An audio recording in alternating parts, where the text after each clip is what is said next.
tell me about if Donald Trump does not win, what do you do? I hope that I'm going to die.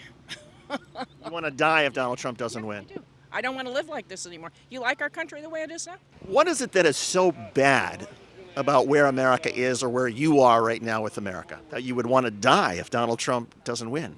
I just don't want to live in a country that is screwed up as this one, that people are so out of control and that they think that everything that they're entitled to everything. What do you think about the stealing that's going on right now? What do you mean stealing? People walk into stores and just can walk out with stuff. Well, crime is a problem, but there's also a lot of places where people have to... Crime is increasing every day. Actually, the data shows it's not. Well, I don't care what the data shows. You and I can't talk to each other because you have a totally different idea of what's going on than what I have. So what do you trust? I trust Donald Trump. She wants to die. She wants to die. No. It's not a cult. Not at all. TYT's David Schuster took to the streets in New Hampshire for a glimpse into the latest version of reality that Trump supporters are experiencing. And apparently, this woman is facing death. So what's going on in her life is what Schuster asked. And then when she answers, ask yourself, what is it that Trump could do or did in his term that changes her grievances? You've got a pretty good life. You got nice clothes on. You got hat on, sunglasses. You got your health. I mean, the country's done pretty well by you, right? No, the country hasn't done anything by me. I've done everything for myself. My husband and I took care of ourselves as we grew older. Now, what is the country doing for me now? Do I get any interest on anything that I put away and saved? Well, your money is safe, right? I wouldn't say that. You got access to health care? I have access to health care because my husband served 20 years in the military. So the military did something for your family. The military is trustworthy, right? I mean, the military health care system's great. No, I wouldn't say it's great. We were promised free health care for our whole life, but that did not happen. Many conservatives complain about Americans that expect their tax dollars to go to improving their lives by calling those folks freeloaders and lazy socialists. But in the same breath, they complain that they haven't gotten simple things like health care and economic security. Oddly, those are just a couple of the things that those, socialist commies are fighting with you to get for you, too.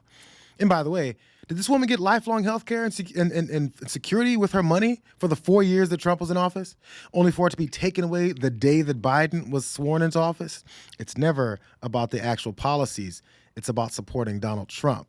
It's not about him representing them. He's made sure that their undying support is about them representing him. That's both in politics and regarding this laundry list of charges that he's facing. Well, he's been indicted in 4 different cases and 91 criminal charges. None of that stuff is true. You know it's not. I don't know whether it's true or not. I just know that. No, I just know that a non-Trumper? No, I'm just a journalist who sees that he's been in. I mean, so how do you explain all these charges? How do you explain all? What's going on? They're all made up. They're all made up. Yep. They're all made up. So the election interference in Georgia, Sidney Powell and Kenneth Chesebro, who worked for Donald Trump as lawyers, they just pled guilty and admitted. I don't believe that either. You don't believe they pled guilty? Nope. So when they said that they were... I never turn on the news. I never turn on the TV. I never listen to any of that. So where do you get your information if you don't watch the news? I get my information from Telegram. It's an odd approach to take, considering there's the growing list of Trump associates that continue to take plea deals and reveal some of the things that they helped him almost pull off. But before the possibility of punishment reared its ugly head, though, this woman would have quoted the talking points from Trump attorneys like Sidney Powell and Jenna Ellis, who have now taken those deals.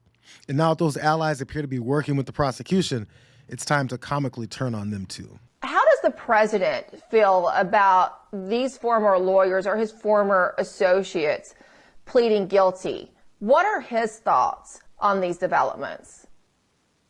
Well, I think he's a little confused because, look, if you're a lawyer, you know that there's no crimes here.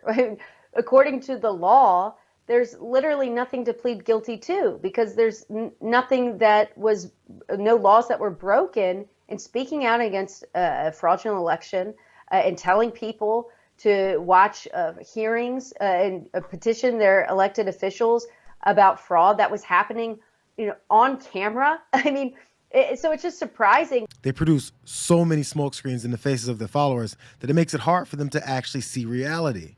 Even former accomplices that MAGA used to, base their entire belief systems on, they're coming forward to clearly state how simplistically Trump creates this false reality that they all buy into. But they aren't convincing them either. Donald Trump lives in a reality that only exists from his left ear to his right ear. Nobody else saw or heard any testimony from me that exonerates him that he won the trial. In fact, his lawyers made a motion for a directed verdict that Judge Engoron stated, and I've never heard a judge say this before, absolutely denied, not once but twice. So where he comes up with this nonsense that we won, that my testimony, I said that he won, I have no idea what this guy talks about. There's reality and then there's Donald.